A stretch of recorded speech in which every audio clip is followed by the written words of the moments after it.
जितिसक्नु भएको छ। तपाईलाई थाहा छैन, अर्को सास नै तपाईको अन्तिम सास हुनेछ। Hold hover, I have visual on the survivors.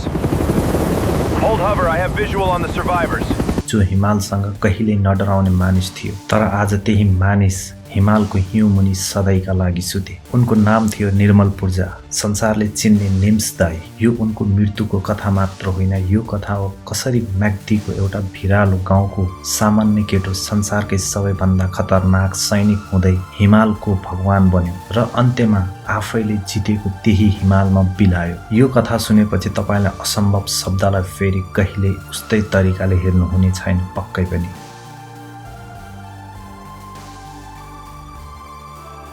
सन् 1983 जुलाई 25 धौलागिरी हिमालको फेदमा अवस्थित म्याग्दीको सानो गाउँ दाना, यही समुद्री सतह भन्दा करिब 1600 मिटर उचाइमा एउटा बालकको जन्म भयो। नाम राखियो निर्मल पूर्जा। उनी मगर समुदायबाट थिए। बाबा गोर्खा सेनामा कार्यरत थिए र उनका 3 जेठा दाजुभाइहरू पनि त्यही परम्परामा हिँडेका थिए। गोर्खा सेनाको वर्दी लगाएर आमा किसान थिइन्, जसले घर खेतीको जिम्मा सम्हालेकी थिइन्। घर सामान्य थियो, न धनी न अत्यन्त गरिब। तर हिमालको काखमा हुर्किएको त्यो बालकको आँखामा एउटा आगो थियो जो कसैले देख्न सकेको थिएन। पछि राम्रो शिक्षा र अवसरको खोजीमा पूर्जा परिवार दाना गाउँबाट झरे र चितवनको भरतपुरमा बसाइ सरे। हिमालको चिसो काखबाट झरेर उनी अब तराईको तातो समथर भूमिमा हुर्किन थाले। भरतपुरको स्मल हेभन स्कुलमा उनले आधारभूत शिक्षा पाए। तर हिमाल कहिल्यै उनको रगतबाट हराएन। सायद यो नियति नै थियो। जो व्यक्ति एक दिन हिमालको सर्वोच्च बिन्दुमा आफ्नो नाम लेख्नेवाला थियो, त्यसले सुरुवात नै हिमालको काखबाट गरेको थियो।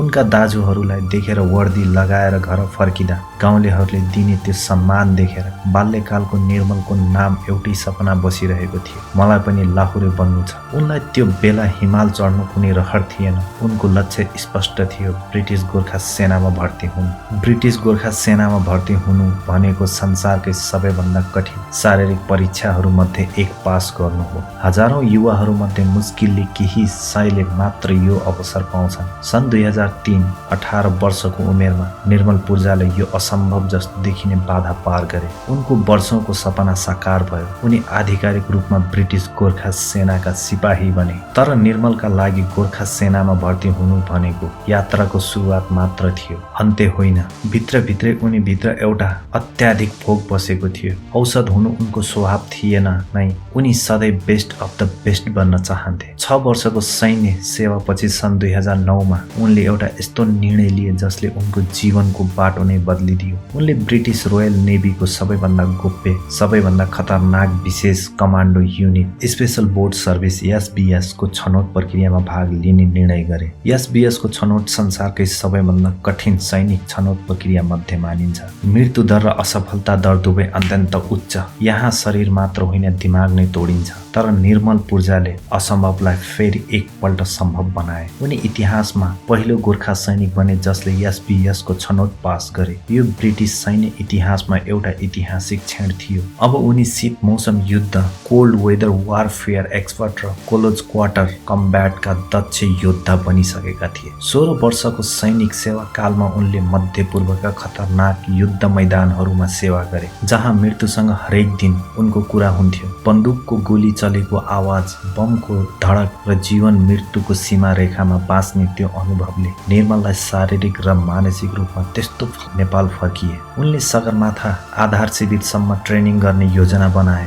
एउटा सामान्य पर्यटक भ्रमणको रूपमा। तर हिमालसँगको त्यो पहिलो कुराकानी भरका उच्च हिमाल आरोहणको इतिहास नै पुनर्लेखन गर्नेछ। 1 वर्षपछि उनले पहिलो सगरमाथा अभियानको नेतृत्व गरे। सन् 2014 मा उनले धौलागिरी 8167 मिटर आफ्नै जन्मथलो नजिकको हिमाल मात्र 15 दिनमा चढे। सन् 2016 मा उनले फेरि सगरमाथा चढे। सन् 2017 मा गोर्खा सेनाको ब्रिटिस सेवामा 2000 वर्ष पूरा भएको उपलक्ष्यमा उनले G200E अभियानको नेतृत्व गर्दै 13 गोर्खा सैनिकहरूलाई सगरमाथाको चुचुरोसम्म पुर्याए। यही समयमा उनले सगरमाथा, लोत्से र मकालु 3-8000 मिटर माथिका हिमाल मात्र 5 दिन 3 घण्टा 35 मिनटमा चढेर विश्वको ध्यान आकर्षित गरे। सन् 2018 जुनमा महारानी एलिजाबेथ उनको उच्च उचाइ पर्वतारोहणमा दिएको योगदानको कदर गर्दै उनलाई member of the order of the British empire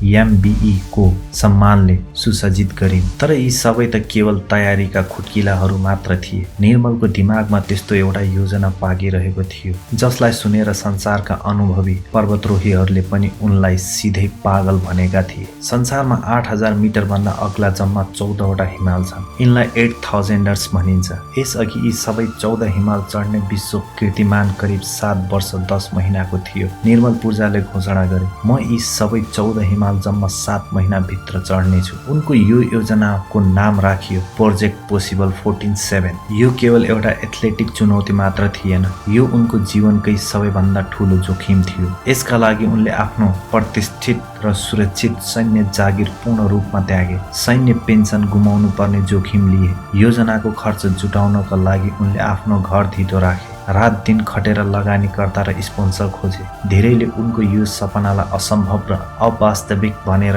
हाँसोमा उडाइदिए। कसैले पैसा दिन तयार भएनन्, तर उनकी पत्नी सुची पूर्जाले उनी माथिको विश्वास कहिल्यै छोडिनन्। अप्रिल 21, 2019 अन्नपूर्ण हिमालबाट यात्रा सुरु भयो। त्यसपछि धौलागिरी, कञ्चनजङ्घा, लोत्से एकपछि अर्को हिमाल ढल्दै गयो। मे महिनामा उनी सगरमाथाको ठिक मुनि पुगे। त्यही उनले त्यो प्रख्यात तस्बिर खिचे जो केही घण्टामै संसारभर भाइरल भयो। सयौं आरोहीहरू हिलारी स्टेपमा लाइन लागेको एभरेस्ट ट्राफिक जाम भनेर चिनिने त्यो दृश्य जसले संसारलाई हिमालको व्यवसायीकरणको खतरनाक यथार्थ देखाइदियो। त्यही अभियानको क्रममा उनले आफ्नो जीवनको सबैभन्दा साहसी निर्णयहरूमध्ये एउटा लिए। मलेसियाकी आरोही डाक्टर चेन वी किन जो अक्सिजन बिना मृत्युको मुखमा पुगिसकेकी थिइन्, उनलाई आफ्नो अभियान छोडेर उद्धार गरे। यो निर्णयले उनको आफ्नै रेकर्डलाई जोखिममा पार्न सक्थ्यो, तर निम्स दाइका लागि मानवता सधैँ रेकर्डभन्दा माथि थियो। सगरमाथा, लोत्से र मकालु तीनै हिमाल उनले मात्र 48 घण्टामा चढे। पाकिस्तानका 5 अत्यन्त खतरनाक हिमालहरू नागा पर्वत, केटु र बोट पिक उनले जम्मा 23 दिनमा पूरा गरे। मिसन एच प्रोजेक्ट पोसिबल सम्पन्न 14 वटा 8000 मिटर हिमाल 6 महिना र 6 दिनमा 7 वर्षको पुरानो विश्व कीर्तिमानलाई उनले 6 महिनामा 6 दिनमा तोडिदिए। मानव सहनशीलता र इच्छा शक्तिको सीमालाई पूर्ण रूपमा पुनः परिभाषित गरे। संसारभर नेपालको नाम गुन्जियो। शेर्पा र नेपाली उच्च उचाइका आरोहीहरू जो दशकौंदेखि विदेशी आरोहीहरूको पर्दा पछाडि गुमनाम रहेका काम गर्थे, निम्स दाइले उनीहरूलाई अन्तर्राष्ट्रिय मञ्चको केन्द्रमा उभ्याइदिए। प्रोजेक्ट पोसिबल पछि संसारले सोच्यो अब निर्मल पूर्जा केही समय आराम गर्नेछ। तर सिंहलाई शिकार बिना शान्ति कहाँ हुन्छ र? संसारको दोस्रो अग्लो हिमाल केटु 8611 मिटर जसलाई पर्वतारोहणको दुनियाँमा स्यावेज माउन्टेन भनिन्छ, इतिहासमा कहिले हिउँदको मौसम विन्टरमा चढिएको थिएन। धेरै अनुभवी पर्वतारोहीहरूका लागि यो असम्भव भन्दा परको चुनौती थियो। सन् 2021 जनवरी 16 निर्मल पूर्जाको नेतृत्वमा 10 जना Nepali आरोहीहरू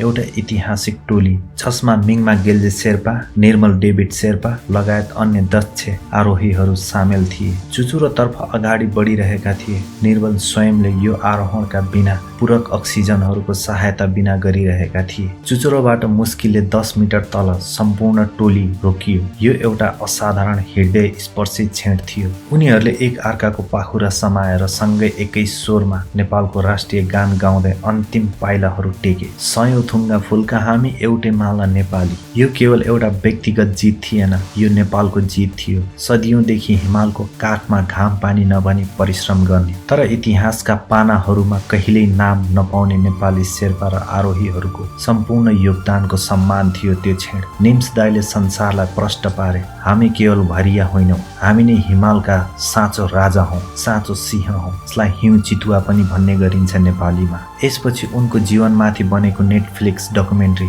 14 peaks nothing is impossible 2021 र उनका आत्मकथा बियोन्ड पोसिबलले उनलाई विश्वव्यापी परिचय दिलायो। उनी अब केवल एक पर्वतारोही थिएनन्, उनी एउटा ब्रान्ड, एउटा प्रेरणा, एउटा जीवित लिजेन्ड बनिसकेका थिए। आफ्नो अनुभव र ज्ञानलाई अरूसम्म पुर्याउने उद्देश्यले निर्मलले साथीहरूसँग मिलेर इलाइट एक्सपेक्ट नामका अभियान गाइड किङ कम्पनी स्थापना गरे। उनको नेतृत्वमा सयौं विदेशी आरोहीहरूले सुरक्षित र सफलतापूर्वक हिमालका चुचुरोहरू टेके। उनी पर्वतारोहणको दुनियाँमा साँच्चैकै रक स्टार बनिसकेका थिए। तर तिनले सफलताको पछाडि सधैँ आफ्नो जरा, आफ्नो देश नेपाल र आफ्नो समुदायप्रति गहिरो प्रेम झल्किन्थ्यो। सन् 2023 नोभेम्बर 9 वर्षौंसम्म ब्रिटिस नागरिकता लिएका कारण गुमाएको नेपाली नागरिकता उनले फेरि गैर आवासी नेपाली नागरिकताको रूपमा प्राप्त गरे। यो उनका लागि भावनात्मक एउटा घर फर्किएको क्षण थियो। 2006 उनले सुची पूजासँग बिहे गरेका थिए। सुची पनि गोर्खा सैनिकको छोरी हुन् र दन्त चिकित्सक डेन्टल थेरापिस्ट हुन्। उनको एक छोरी छिन् हिमानी। हरेक हिमाल आरोहणको पछाडि घरमा प्रतीक्षा गर्ने यही परिवार थियो जो निर्मलको साहसको साँचो जग थियो। निर्मलले नेपालको पर्यटन प्रबन्धन, हिमाली वातावरण संरक्षण र शेर्पा तथा नेपाली उच्च उचाइ कामदारहरूको अधिकारका लागि निरन्तर आवाज उठाइरहे। उनी भन्थे, जबसम्म पर्वतारोहणको इतिहासमा नेपाली आरोहीहरू उचित सम्मान मिल्दैन उनको यात्रा पूरा हुन सक्दैन। समयको चक्र सधैँ आफ्नै गतिमा घुम्छ। हिमाल कहिल्यै कसैको नियन्त्रणमा हुँदैन। त्यसले कसैलाई माफी दिँदैन, कसैको कीर्तिमानलाई सम्मान गर्दैन। सन् 2026 निर्मल पूर्जा एउटा नयाँ अझ ठूलो लक्ष्यतर्फ अघि बढिरहेका थिए। संसारका सबैभन्दा 8,000 मिटर हिमालहरू दोस्रो पटक चढ्ने उनी यो असाधारण मिसनको अन्तिम चरणमध्ये एकमा थिए र त्यही क्रममा उनी पाकिस्तानको बोट पिक 8,051 मिटर संसारको 12औं अग्लो हिमालतर्फ अघि बढे। त्यही हिमाल जुन उनले सन् 2019 को प्रोजेक्ट पोसिबलको क्रममा अपेक्षाकृत सहज रूपमा जितेका थिए। अभियानमा जानुभन्दा 3 दिन अघि निर्मलले सामाजिक सञ्जाल एक्स पूर्व ट्विटरमा लेखेका थिए, जो पछि उनको सबैभन्दा भावुक र भविष्य सूचक बन्न पुग्यो, जुनमा थियो बोट peak I ask for nothing but safe passage up and back down I take 0 mountains for granted not one. अर्थात् बोट पिक म तिमीसँग केही माग्दिन, केवल सुरक्षित यात्रा। म कुनै पनि हिमाललाई सामान्य रूपमा लिन्न, एउटा पनि होइन। यही एक शब्दले उनको सम्पूर्ण जीवनशैली र हिमालप्रतिको उनको सम्मानलाई प्रतिनिधित्व गर्यो। जति नै अनुभवी होउन हिमाल सामु उनी सधैँ नतमस्तक रहन्थे। निर्मलले आफ्नो 10 सदस्यीय अन्तर्राष्ट्रिय टोलीको नेतृत्व गरिरहेका थिए, जो क्याम्प 2 र क्याम्प 3 को बीचमा करिब 7,000 मिटरको उचाइमा पुगिसकेका थिए। मौसम अनिश्चित थियो, तर टोली अघि बढ्ने निर्णयमा थियो। बिहेबार सम्पूर्ण विश्वव्यापी पर्वतारोहणका समुदायका लागि एउटा गहिरो क्षति हो। खबर फैलिन साथ संसारभरका पर्वतारोहीहरू, नेताहरू र साधारण मानिसहरूले सामाजिक सञ्जालमा आँसुका साथ भावपूर्ण श्रद्धाञ्जली दिए। बीबीसीले उनलाई पर्वतारोहणको दुनियाँका सबैभन्दा चिनिने अनुहार भन्यो। भारतीय, नेपाली र अन्तर्राष्ट्रिय सञ्चार माध्यमहरूले उनको मृत्युलाई ब्रेकिङ न्युजको रूपमा प्रसारण गरे। म्याग्दीको त्यही दाना गाउँमा जहाँ एउटा सामान्य बालकले पहिलो पटक हिमाल देखेको थियो, अहिले शोकको लहर फैलिएको थियो। उनको जन्मथलोका बासिन्दाहरूका लागि निर्मल पूर्जा केवल एउटा विश्व प्रसिद्ध पर्वतारोही मात्र होइन, उनीहरूकै छोरा, उनीहरूकै गौरव थिए। पर्वतारोहणको दुनियाँमा दिग्गजहरू रेनहोल्ड मेन्सरदेखि आधुनिक शेर्पा आरोहीसम्म सबैले एकै स्वरमा भने, निम्स दाइले पर्वतारोहणको इतिहासलाई सधैँका लागि बदलिदिए।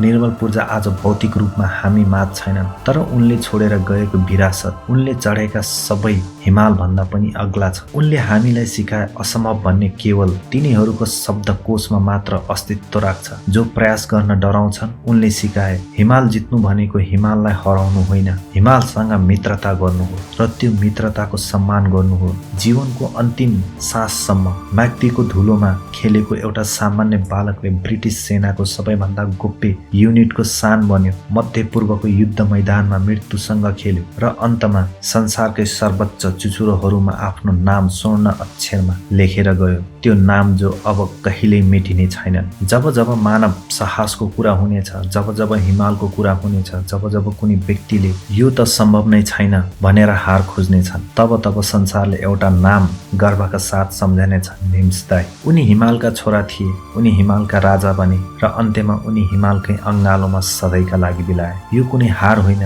यो एउटा योद्धाको सबैभन्दा उपयुक्त सबैभन्दा सम्मानित विदाई हो। अलविदा नेम्स दाई। तिम्रो सहर, तिम्रो मुस्कान र तिम्रो त्यो अमर मन्त्र नथिङ इज इम्पोसिबल सधैँ हाम्रो मुटुमा जीवित रहनेछ।